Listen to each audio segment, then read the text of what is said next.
అందరికీ నమస్కారం అండి. ఈరోజు కదా తొందరగా రా స్కూల్ టైం అవుతోంది అంటూ హడావుడి చేసింది జనని. వస్తున్నా అమ్మ అంటూ స్కూల్ బ్యాగ్ తీసుకుని వచ్చింది రీతు. రీతు వాళ్ళకి 2 కిలోమీటర్ల దూరంలో ఉన్న ఒక ఇంగ్లీష్ మీడియం స్కూల్లో 7వ తరగతి చదువుతుంది. రోజు రీతు తండ్రి తీసుకుని వస్తారు. ఆయనది క్లాత్ బిజినెస్. బాయ్ అమ్మ అంటూ ముద్దు పెట్టి స్కూల్కు వెళ్ళింది. ఏంటి రీతు, ఇంకా మీ డాడీ రాలేదా? రోజు టైంకి వచ్చేస్తారు కదా అని అడిగింది ఆమె ఫ్రెండ్ సత్య. అవునే, ఈ రోజు ఎందుకో లేట్ అయింది అంది రీతు. ఈలోగా వాళ్ళ ముందు ఒక బైక్ ఆగింది. అతను నడుచుకుంటూ రీతు వాళ్ళ ముందుకు వచ్చాడు. ఇక్కడ రీతు అంటే నువ్వే కదమ్మా అంటూ రీతుని చూస్తూ అన్నాడు. అవును అంది రీతు.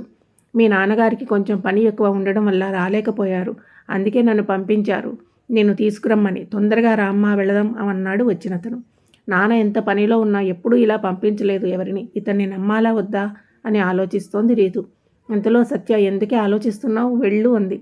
రీతు, అంకుల్ మీకు మా డాడీ పాస్వర్డ్ చెప్పి ఉంటారు కదా, చెప్పండి అంది అతను కొంచెం కంగారుగా. పాస్వర్డ్ నాకేం చెప్పలేదే, మర్చిపోయారేమో అన్నాడు. ఓ అవునా, మీ దగ్గర ఫోన్ ఉంది కదా, డాడీకి ఫోన్ చేసి ఇవ్వండి ఒకసారి అంది రీతు. అతను పూర్తిగా తడబడుతూ, అది మీ డాడీ ఫోన్ నెంబర్ మిస్ అయ్యిందమ్మా అన్నాడు కంగారుగా. పర్వాలేదు అంకుల్, నాకు గుర్తుంది, నేను చెప్తా, మీరు డయల్ చేయండి అంది రీతు. అంతే, అతను పాటు కాలంలో బైక్ స్టార్ట్ చేసి చాలా వేగంగా వెళ్ళిపోయాడు. అది చూసి రీతు నవ్వుకుంది. ఏమిటో నాకేం అర్థం కాలేదే అంది సత్య. ఏం లేదే, అతను మోసగాడు. ఇలాంటి వాళ్ళు ఉంటారని అమ్మ ఈ పాస్వర్డ్ పెట్టింది. ఆ పాస్వర్డ్ మా ముగ్గురికి తప్ప ఎవరికీ తెలీదు. తప్పనిసరి పరిస్థితుల్లో ఎవరినైనా పంపిస్తే పాస్వర్డ్ చెప్తామని, అది వచ్చిన వారు చెప్తేనే నన్ను వాళ్ళతో రమ్మని మరీ చెప్పారు. ఆ విషయం తెలియక అతను ఇలా ఇరకాటంలో పడ్డాడు. మళ్ళీ మనం అరిచి గోల చేస్తామని పారిపోయాడు అంది రీతు. అమ్మో, ఎంత గండం గడిచిందే. ఆంటీ వాళ్ళు అలా చెప్పకపోయి ఉంటే ఏమయ్యేది అసలు? టీవీలో ఎన్ని చూడట్లేదు ఇలాంటివి. ఐడియా సూపర్ అసలు. ఆంటీకి చెప్పు అంది సత్య. ఈలోపు రీతు వాళ్ళ డాడీ వచ్చారు. జరిగిందంతా చెప్పారు. ఆయన రీతుని మెచ్చుకుని వాళ్ళిద్దరికీ మరిన్ని జాగ్రత్తలు చెప్పి రీతుని తీసుకుని ఇంటికి వెళ్ళిపోయారు. రీతు 10వ తరగతికి వచ్చింది. ఫుల్ బిజీగా ఉంది. అయినా కూడా కరాటే క్లాసెస్ మిస్ అవ్వకుండా చూసుకుంటుంది. 1 సంవత్సరం నుండి నేర్చుకుంటుంది. రీతులో వయసు తెచ్చిన మార్పులు చాలా వచ్చాయి. యవ్వనంలోకి అడుగుపెడుతున్న ప్రాయం. ఆమె శరీరంలో కొత్త మార్పులు అడుగుపెట్టాయి. ఎప్పటిలాగే కరాటే క్లాస్కి వెళ్ళి వచ్చింది రీతు. కానీ ఎప్పటిలాగా హుషారుగా లేదు.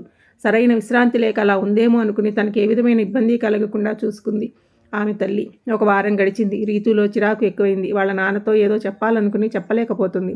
రీతుకి వాళ్ళ నాన్న దగ్గరే చనువు ఎక్కువ. ఏ విషయమైనా వాళ్ళ నాన్నతోనే షేర్ చేసుకుంటుంది మొదట. జనని 2 సార్లు ఏమైందని అడిగినా ఏమీ లేదు అంటూ దాటవేసింది. ఆ రోజు వస్తూనే తన రూమ్లోకి వెళ్ళిపోయింది రీతు. జనని దగ్గరికి వెళ్ళి ఏమైందిరా అంటూ అనునయంగా అడిగేసరికి ఇక తట్టుకోలేక ఏడ్చేసింది. జనని తనని ఆపలేదు. అలా దగ్గరకు తీసుకుని వీపు నిమురుతూ తను కుదుట పడ్డే వరకు అలాగే ఉంది. ఆ స్పర్శలో నీకు నేనున్నాననే ధైర్యం కనిపించింది రీతుకి. కొద్దిసేపటికి రిలాక్స్ అయ్యి ఫ్రెష్ అయ్యి వచ్చి అమ్మ ముందు కూర్చుని తన బాధ భయాలు చెప్పసాగింది. అమ్మ, కరాటే క్లాస్లో సార్ ఈ మధ్య తేడాగా ప్రవర్తిస్తున్నారు. ఏదో ఒక వంకతో నన్ను టచ్ చేస్తున్నారు.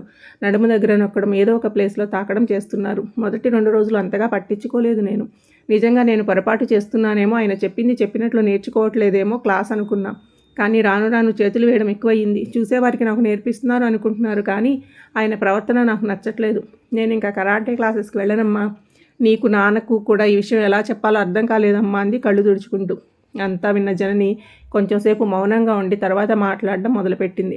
చూడు నాన్న, నీకు ఇష్టం లేకపోతే క్లాస్కి వెళ్ళకు. ఏదైనా నీ ఇష్టం రా, నువ్వు దేనికి బాధపడకు. కాకపోతే ఒక విషయం రా, అలాంటి వారు ప్రతి చోట ఉంటారు. వాళ్ళకి భయపడి నీ ఇష్టాలు పక్కన పెడతావా? భరిస్తూ ఉంటే బాధించేవారు ఇంకా ఎక్కువ బాధ పెడతారు.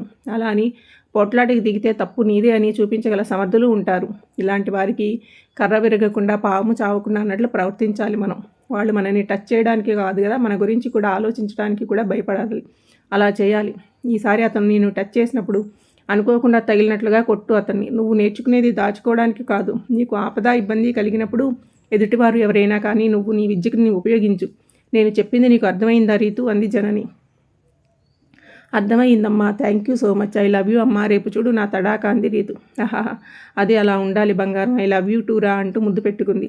ఆ మర్నాడు ఎప్పట్లానే క్లాస్కి వెళ్ళింది. అతను ఎప్పట్లానే తన వికృత చేష్టలు ప్రారంభించడానికి రీతు దగ్గరికి వచ్చాడు. రీతు ఒక్కసారి గుండెల నిండా గాలి పీల్చి వదిలింది. కొంచెం ధైర్యం వచ్చింది. తనేం చేయాలి అనుకుందో మరోసారి మననం చేసుకుంది. అతను రీతు వెనక్కి వచ్చి భుజం మీద చేయి వేశాడు. అలా కాదు, ఇలా అంటూ. అంతే. ఒక్కసారి తన బలాన్ని కుడికాలులోకి తెచ్చుకుని గట్టిగా అతని 2 తొడల మధ్య తన్నింది. అతను అబ్బా అంటూ అరిచి కూలబడిపోయాడు. I am very sorry sir. వెనక ఏదో పాకినట్లు ఉంటేను కాలుతో ఇలా అన్నాను. గట్టిగా తగిలిందా సార్ అంది అమాయకంగా మొహం పెట్టి. లేవండి సార్ అంటూ చెయ్యి ముందుకు చాపి అందించింది.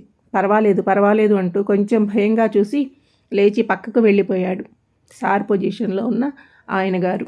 అందరూ గట్టిగా తగిలిందా సార్ అంటూ పరామర్శించారు. ఇద్దరు అమ్మాయిలు మాత్రం రీతు వైపు నవ్వుతూ చూశారు. తమ కర్తవ్యం తమకి తెలియజేశావు అన్నట్లు. రీతు కూడా నవ్వుతూ కళ్ళతోనే బదులిచ్చింది. మనమందరం ఒకరికొకరు తోడు ప్రొసీడ్ అన్నట్లుగా. క్లాస్ అయ్యాక ఇంటికి వెళ్ళి సంతోషంగా జరిగిందంతా చెప్పింది.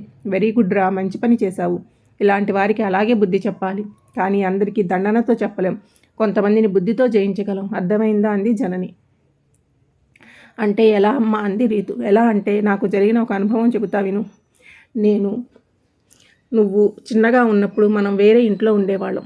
మన పక్కింట్లో ఒక కుటుంబం ఉండేది. వాళ్ళంటే చుట్టుపక్కలందరికీ మంచి అభిప్రాయం ఉండేది. మంచి వాళ్ళు అంటూ అందరితో మంచిగా ఉన్నట్లే వాళ్ళు మనతో కూడా బాగా ఉండేవారు. కానీ రాను రాను అతను నీతో ఆడుకోవడానికని, నాన్నతో మాట్లాడుకోవడానని అని చెప్పి ఎక్కువగా వస్తూ ఉండేవాడు మన ఇంటికి.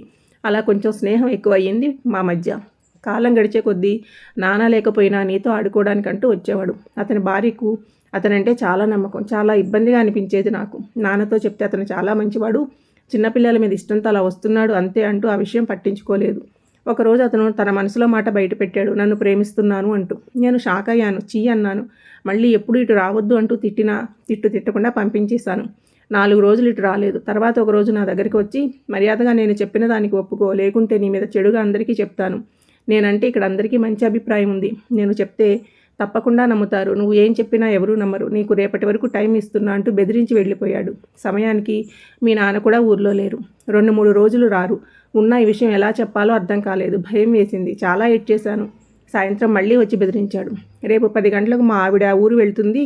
తర్వాత నేను వస్తాను. నీ జీవితాన్ని ఏం చేసుకుంటావో నీ ఇష్టం అంటూ వెళ్ళిపోయాడు. నేను ఆ రాత్రంతా నిద్రపోకుండా ఏడుస్తూనే ఉన్నాను. మర్నాడు ఉదయాన్నే అతను పాలు కోసం అని బయటకు వెళ్ళాడు. వెంటనే నేను వాళ్ళ ఇంట్లోకి వెళ్ళి జరిగిందంతా వాళ్ళ ఆవిడకి చెప్పేశాను. ఆవిడ నమ్మలేదు. జరిగేది మీరే స్వయంగా చూద్దరు, ఊరు వెళ్ళొద్దంటే సరేనంది. ఆమె ఊరు వెళ్ళినట్లుగా అతన్ని నమ్మించి పెరటి వైపు తలుపు నుండి లోపలికి వచ్చి చాటుగా నిలబడి జరిగేది చూస్తోంది. అతను వచ్చి ఏదో వల్గర్గా మాట్లాడి నా మీద చెయ్యి వేయబోయాడు. వెంటనే లాగిపెట్టి ఒకటి కొట్టాను. ఈలోపు వాళ్ళ ఆవిడ వచ్చి ఏడుస్తూ ఎడాపెడా 4 తగిలించి తీసుకుని వెళ్ళిపోయింది. నాన్న వచ్చాక అంతా చెప్పాను. నా భయాన్ని నిర్లక్ష్యం చేసినందుకు బాధపడి నా ధైర్యాన్ని మెచ్చుకున్నారు. మన జీవితంలో ప్రతి దశలోనూ ఏదో ఒక సమస్య వస్తుంది. దానికి భయపడి బాధపడడం కాదు, పరిష్కారం ఆలోచించాలి అంది జనని. వావ్, నువ్వు సూపర్ అమ్మా. ఇకపై ఎప్పుడూ దేనికి భయపడను. నీలా ధైర్యంగా ఉంటాను అంది రీతు. గుడ్ గర్ల్ అంటూ నవ్వింది జనని.